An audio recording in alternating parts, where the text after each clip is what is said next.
अस्सलाम वालेकुम गांधी साहब। वालेकुम अ, अस्सलाम। मेरा टॉपिक यकीन बिल्लाह है। जब मैं आपको देखता हूं तो आपके अंदर एक यकीन कामिल नज़र आता है। आपकी कुरान से मोहब्बत, आपका यकीन कि अल्लाह ही ने ये किताब नाजिल फरमाई है, ये आपके बयान से ज़ाहिर हो जाता है। मैं ऐसा ही ईमान और यकीन यकीन कामिल पाना चाहता हूँ। और मेरा सवाल आज ये नहीं है कि अल्लाह के वजूद के दलाइल क्या हैं, आप बहुत से मौके पर ये बयान फरमा चुके हैं। सवाल ये है गांधी साहब के किसी दौर में, किसी दिन शायद आपने भी अल्लाह के वजूद होने या ना होने के बारे में सोचा होगा। ऐसा दौर ना भी आया हो तो आप इस यकीन कामिल तक पहुंचे तो हैं। कैसे पहुंचे हैं? क्या ऐसा यकीन मुझे कुरान को समझ लेने से मिल जाएगा, या इस यकीन को पाने का कोई और रोड मैप है? ठीक है जी, बहुत थैंक यू। शुक्रिया। इसके दो हिस्से हैं और दोनों को बिल्कुल अलग अलग रखना चाहिए। ये बात कि मेरा खालिक है, इसके लिए तो ना कुरान की ज़रूरत है ना हदीस की ज़रूरत है। ये बिल्कुल एक तयशुदा अक़ली मुकद्दमा है। मैं अपने खल्क़ का मुशाहिदा करता हूँ। मेरा खल्क़ का फ़ेल ऐसी चीज़ नहीं है जिसके लिए मुझे कहीं आसमान पर जाना है। वो मैं अपनी आँखों से देखता हूँ, देख सकता हूँ, उसके एक एक जुज़ का मुशाहिदा कर सकता हूँ। अब मेरे शऊर की साख्त में ये चीज़ रखी गई है कि अगर असर है तो मुअस्सिर होगा, अगर फ़ेल है तो फ़ाइल होगा। लिकुल्ले फ़ेलिन फ़ाइल, ये वो मंतिक है जो मेरे अंदर इल्हाम कर दी गई है। इससे तो मैं दाएं बाएं नहीं हो सकता। लिहाजा खल्क़ मेरा मुशाहिदा है और खल्क़ तकाज़ा करती है कि खालिक हो। ये एक नागुज़ीर अक़ली नतीजा है, इसको वजूब अक़ली कहा जाता है। अब ये कि खालिक कौन है, ये है असल सवाल। तो फ़लसफ़े का जवाब बिलअमूम ये है कि यही कायनात तुम्हारी खालिक।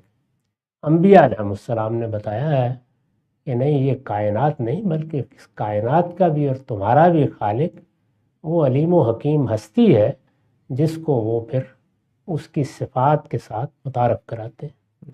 तो इसलिए इन दो हिस्सों को बिल्कुल अलग अलग कर लेना चाहिए।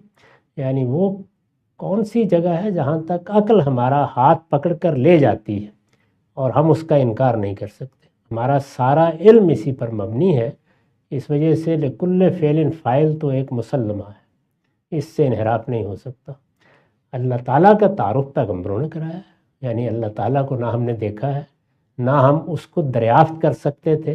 वो पैगम्बरों ने बताया कि जिसको तुम खालिक मानते हो या जिसको तुम्हारा खालिक होना चाहिए वो हस्ती इन सिफ़ात की हामिल है। उसके सुनन ये है। ये तारुफ अल्लाह ताला ने कराया अपने पैगम्बरों के ज़रिए से। अब हमारे पास उस तारुफ की मुस्तनद तरीन किताब कुरान मजीद है।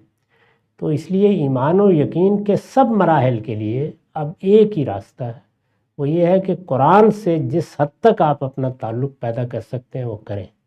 इल्म के लिए भी, दानिश के लिए भी, हिकमत के लिए भी, अपने रब को पहचानने के लिए भी, और जो आपके यहाँ इस्तराबात पैदा होते हैं उनके लिए भी। जितना आप कुरान को पढ़ते जाएंगे, जितना उसके करीब होंगे, आगे बढ़कर उसकी ज़ुबान सीखेंगे, उसके अदब से आशनाई पैदा करेंगे, उतना ही ज़्यादा आपके यकीन में इजाफ़ा होता चला जाएगा।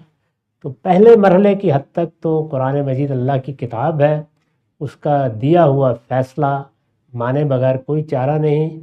वो तो चंद दलाइल में बयान हो सकता है और वो मैंने अपने मज़मून में बयान कर दिया खुदा पर ईमान के उन्वान से, जो अभी हाल में लिखा है, वो आप पढ़ लीजिए।